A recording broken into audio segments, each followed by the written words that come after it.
Ghost of Yotei has 12 different armor sets for you to find, each with 3 distinctive upgradable attributes, which when combined with the right charms, can make for some awesome specialist builds. In this video, we'll be looking at all of them and the best way to use each, whilst deciding generally which is best. Though, let me tell you, each of these sets certainly have their own unique utilities, so it's more of a question of how you'd prefer to play. You can also craft 5 separate loadouts and switch between them instantly, depending on which scenario you're in, so it won't necessarily be a one-size-fits-all, but rather what's best to use in different instances. So, let's get to it. Who could have guessed that the worst armor in the game would be the one that's almost wearing nothing at all? Fundoshi is the name of a traditional Japanese loincloth, and you can get hold of your own by visiting all of the hot springs in Ezo. These can be tracked down quickly by playing the Song of Wellbeing on the shamisen, which itself is learned on the western edge of Ishikari Plain. You can also keep track of how many springs you found in the activities section of the growth menu. And presumably after visiting every hot spring in the land, Atsu realized her drying off robes could make for a particularly stealthy outfit, or lack thereof, to wear. Cold as they may also be, especially in regions like Teshio Ridge. Now, unlike most armors, the Fundoshi has just one listed benefit. At the cost of warmth, running and sprinting no longer create noise. What does this translate to? Well, you can basically run around near enemies as much as you want, and so long as you avoid their line of sight, which is honestly still the bigger challenge anyway, you can get in all your stealth and assassinations. Now, not gonna lie, there's certainly a novelty to taking down bosses and large groups of enemies in this particular outfit, since you're employing pure skill more so than any of the others, and my assumption is that this is a little nod to Let Me Solo Her from Elden Ring. I did try wearing it for one of the game's hardest fights, and yeah, things suddenly felt significantly tougher. And this is certainly the armor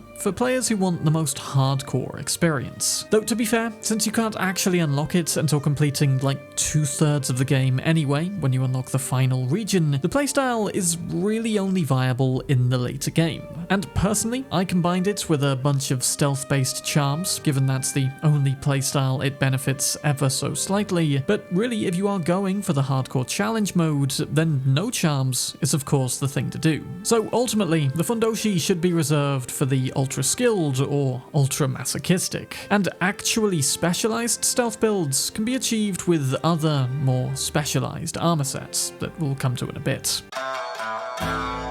Despite being one of the worst outfits to wear in combat, the robes for Sitturanyu are something I would recommend absolutely keeping in a designated loadout spot and switching out to every time you mount up on your horse and go exploring. Just remember to switch back to something else after you're inevitably attacked within the next 5 or so minutes. These will be unlocked as you pass through the Naoru Wilds on the way to Teshio Ridge, and you'll get them by speaking to the Ainu people and completing their string of quests. Now, rather than combat, these robes are about attuning Atsu more to nature, guiding you to points of interest, like altars of reflection and Ainu items that are within 100 meters. Golden birds with this equipped will also lead to shamisen songs, painting locations, pillars of the fallen, and dye merchants. And flowers may be automatically collected without having to hit R2 when you run through them. There's no combat buffs, these robes are purely about buffing utility. And said utilities are honestly hit and miss. Most of those items described can already be found with maps or just playing the correct shamisen song, and I found all the Ainu items and vanity gear in the entire game, including swords at Pillars of the Fallen, just by using the shamisen. And the only thing in fact that these robes exclusively can help you find are the painting spots. Still useful to wear when generally exploring for that alone, and in fairness you will naturally find more by wearing these robes, with less to then track down systematically if you want to do that in the late game. If you want to get the most out of the robes sooner though, then these are actually upgraded by tracking down enough Ainu items in the world, then bringing them to an Ainu merchant. So make sure to hunt down some of those earlier on. But yeah, wear it out of combat and change back to things higher up the list the moment the fighting starts.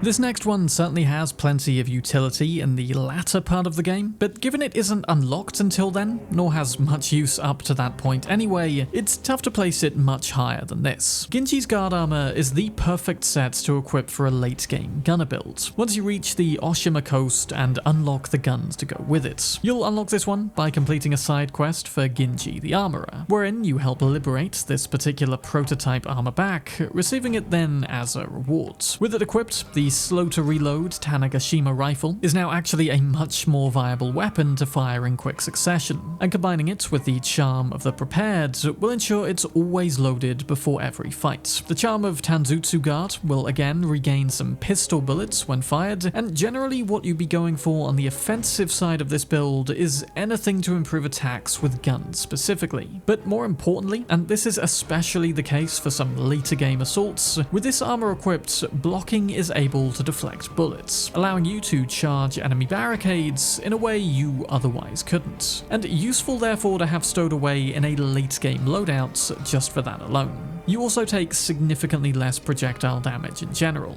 But I think the problem with this is very few scenarios exist where you're mainly fighting ranged attackers. Sure, they're often the most annoying to try and avoid, and this way you can be less interrupted in melee combat, but you're still not really able to stand up to that much ranged damage, at least on higher difficulties. It's a far more situational, defensive armor than most, leaving it further down the list, and in terms of running a gunner build, whilst it's certainly the best for that, gunner builds aren't really viable in larger fights. Maximum bullets are too low, they take too long to reload even with speed buffs, and there's absolutely no room for stealth. So try it, for sure, when you get it, have fun with it, but ultimately I think most will default back to a more powerful across-the-board armor. On the same topic of ranged, albeit a fair bit better and accessible far earlier, the Dragonfly Armour is the best set to equip if you want to run a predominantly bow-based build. You can get this one fairly early in Tokachi range by rescuing the gambler Daijiro, then completing his string of additional objectives, so it can reasonably be obtained within the realms of possibility in the first few hours. After fully upgrading it, it'll give you an optimal time to fire an arrow after drawing a bow, denoted by a blue glint, with shots fired in this moment having significantly boosted damage and range. It's clear that this armor is absolutely supposed to be paired with the concentration ranged attack ability, allowing you to slow time during ranged attacks for easier perfect shots. It also makes timing empowered shots far easier, stretching out that window hugely. And this also has a great feedback loop, because hits with empowered arrows then restore the concentration meter. Arrow reload speed is also much faster, so provided there's enough enemies, and you're accurate, and keep enough distance, downing enemy camps with perfect ranged headshots is far more viable with this armor. Mother's Charm is also great for this, found atop Mount Yotei, and empowering our shots even further. The Charm of Kibitsuhiko restores even more concentration with headshots. The Charm of Archer's Fortune can help you run out of arrows less quickly, and the Charm of Fatal Silence ensures arrows can be viably used from stealth, firing silently. Hands down the best armor for said ranged build, but such a build in and of itself is going to be fairly situational in this game. Boss fights are generally too close quarters for ranged attacks alone to do the job, and most enemies have a tendency to rush you, to the extent you have to quickly resort back to melee attacks or awkwardly spend half your time running away. And personally, I think it's much more satisfying to get a lot of slow-mo perfect melee parries. Though given this is a ranged build,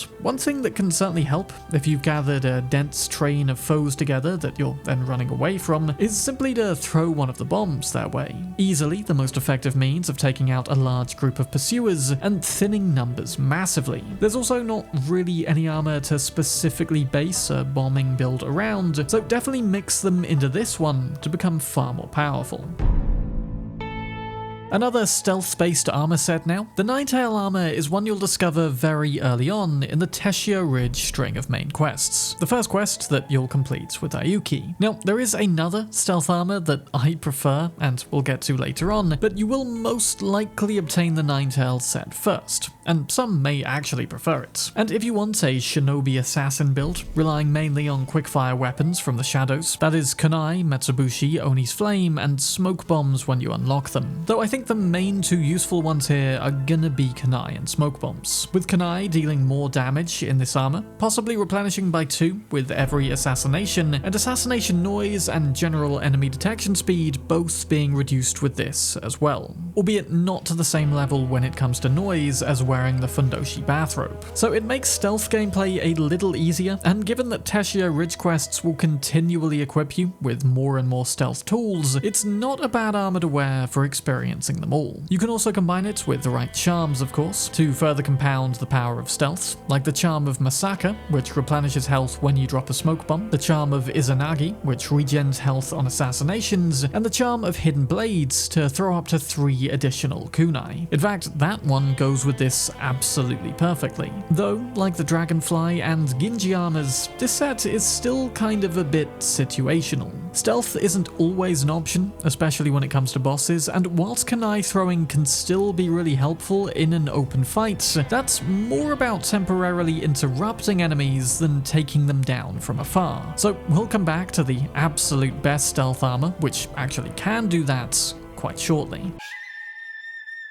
Where a lot of armors specifically enhance one playstyle or another, Taro's armor does more what armor probably should do: protect from elemental damage and generally help you stay alive for longer. Ironic, given the armor was originally prized off of a dead corpse by Taro, the entrepreneurial kid who loots battle sites and sells on stuff, and you'll get this when you first meet him, which should happen naturally during the first few hours of play. It's really good for the earlier game, especially when you're still learning the combat and are likely to get hit a lot more, with an increased health pool, a buff to spirit gains after you eat food, and greater resistances to fire and cold. This armor is simply designed to keep you alive for longer. Though, as the game goes on, these buffs definitely become less impressive. Fire can easily be extinguished once you unlock the dodge roll perk, and harder difficulties tend to down you in a few hits, no matter what. So a moderate health buff isn't going to make a huge amount of difference. And whilst spirit replenishment is probably one of the best ways to stay alive for longer, there are better armors out there simply for that.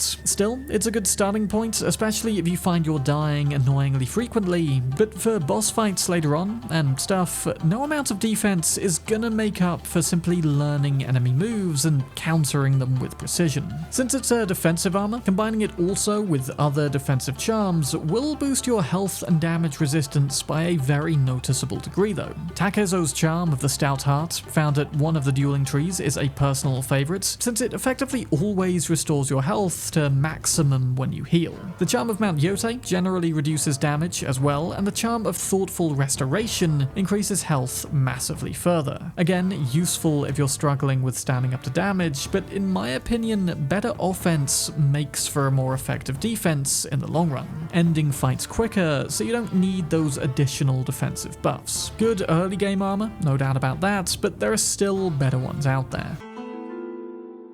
Speaking of early game armors, Atsu's Onryo set is the one we started, and likely the one we'll fully upgrade last, due to the fact that this set isn't upgraded by Ginji, like most, but rather upgraded automatically for completing key main quests. But it sticks with the same general vibe throughout, leaning heavily into Atsu's reputation as a vengeful Onryo, terrifying foes more and more as it upgrades. It also grants a higher chance of summoning a wolf to our side when terrifying enemies, though in fairness, that perk becomes less relevant as time goes on, and we control when we can summon the wolf anyway. So mainly it's good for proccing the terror effect, then dealing higher damage to those who are terrified. And pairing it with a bunch of Onryo charms, like Onryo's Protection, will empower the Onryo Howl ability, which actually does terrify enemies to a huge and noticeable degree. So equipping that, or basically any Onryo charm, will ensure you are the most feared person in all of Ezo. And that of course is a powerful thing to be, especially if you're fairly skilled at avoiding damage and can rack up big enough no-hit kill streaks to proc Onryo's Howl a whole bunch. But unlike the remaining armors, all of these things are more so support buffs, empowering more of a side ability that actually does nothing to specifically enhance the weapons and items in your hands. enemies. Here, combat still flows with pretty much just as much difficulty, only now with the occasional foe being more likely to cower in fear,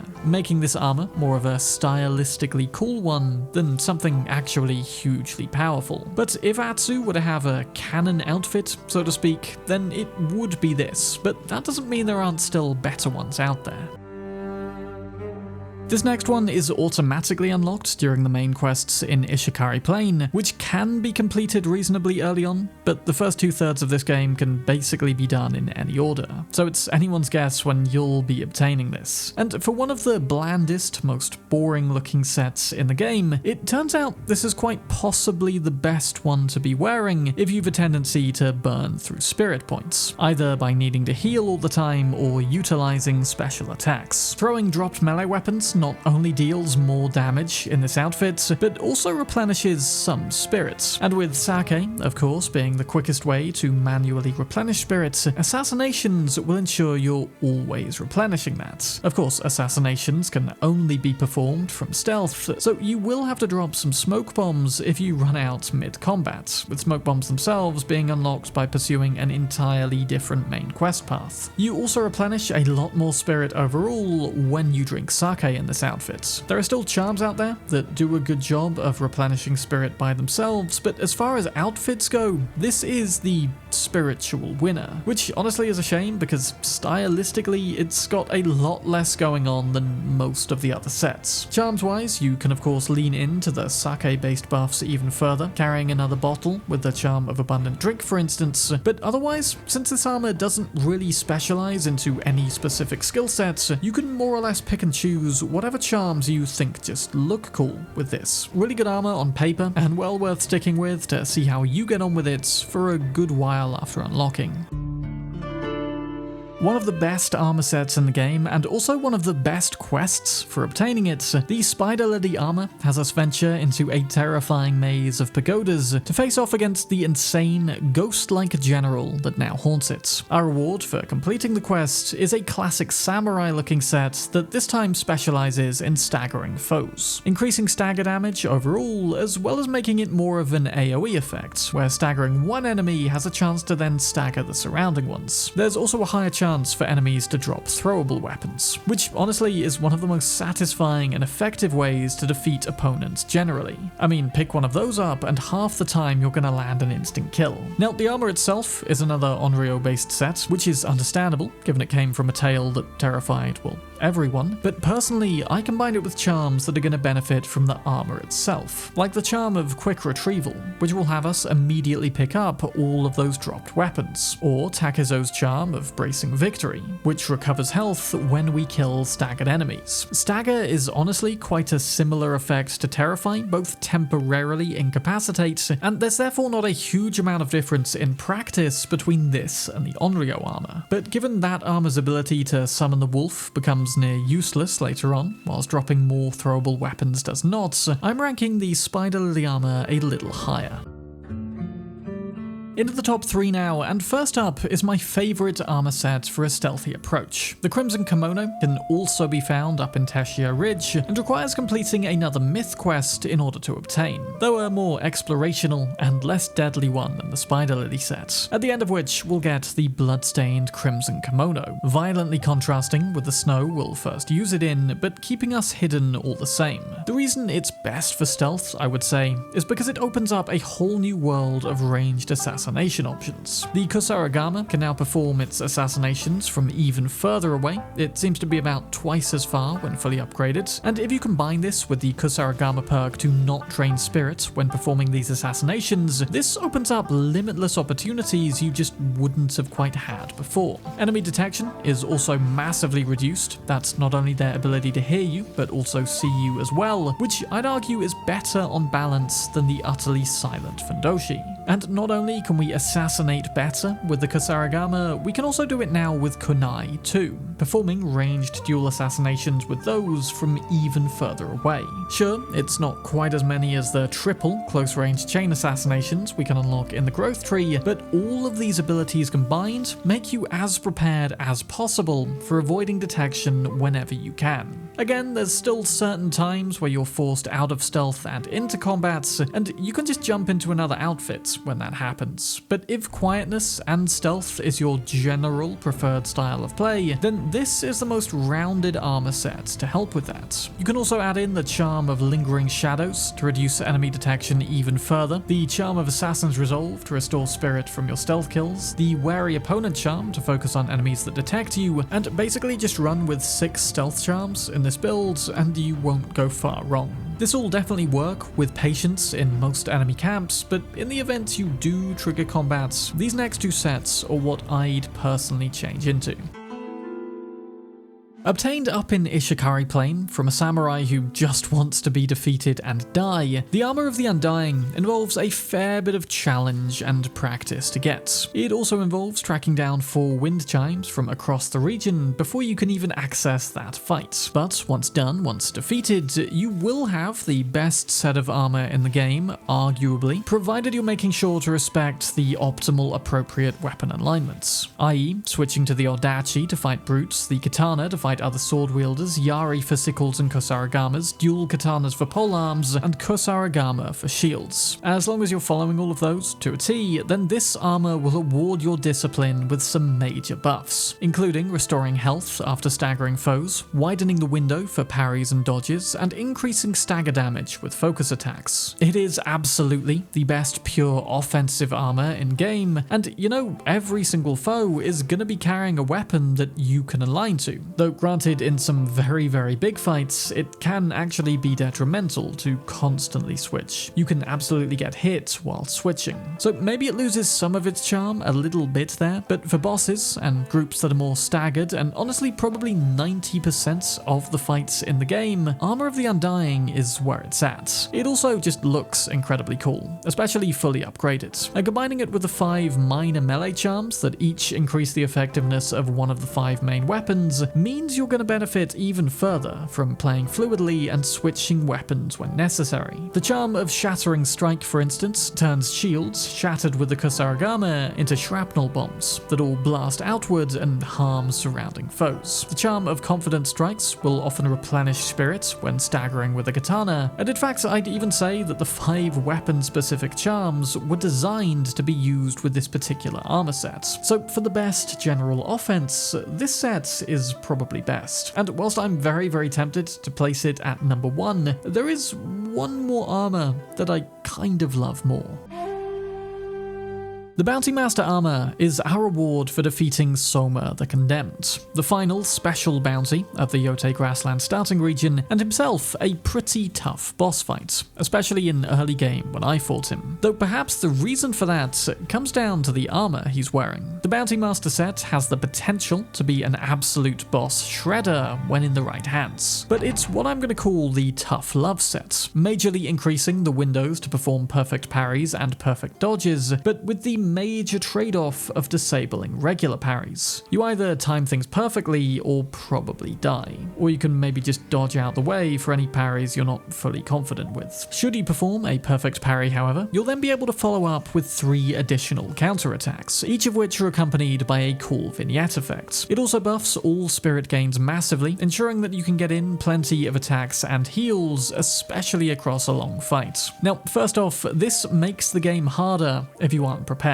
You will have to learn enemy movesets, especially in boss fights, in order to win with this armor. But once you do, you are going to have a much more satisfying and rewarding time wearing this than anything else, in my opinion. The armor demands some innate player skill, but rewards it heavily, and it's how I won the second boss fight against Takezo the Unrivaled atop Mount Yotei, which I'd honestly say is one of, if not the toughest one-on-one fight in the entire game. Not only because of Takezo's lightning-fast combos, but also because of the snowstorm that worsens across the fight and massively reduces our maximum health. But with this armor, nailing those parries and plenty of dodges made things feel exceptionally awesome once I'd cracked them. And in fact, the 5 Takezo charms you have to equip before doing this fight, I'd say are more or less perfect to leave on for this armor, especially the Stout Heart one, whose healing buff is honestly a game changer. For the 6th charm spots, I then made life with perfect parries even easier still with the charm of Futsunushi, which you can find by scaling the mountain to the northeast of Tokachi Range, called the Faithful Leap Shrine. Now admittedly, this armor might not be best for everyone, everyone, nor indeed all situations, but personally I enjoyed the game the most, equipped with the perks and challenges that came with wearing this set of armor, which at the end of the day is the most important thing when it comes to any game. But let me know in the comments which armor set is your favorite in Ghost of Yotei and why, and if you want some more general tips and tricks for getting the most out of this game, then check out this video next. Huge thank you as always to the patrons and channel members for going the extra mile to support the channel. Thank you of course for watching. I'm Sam Bram, and I'll see you in the next one.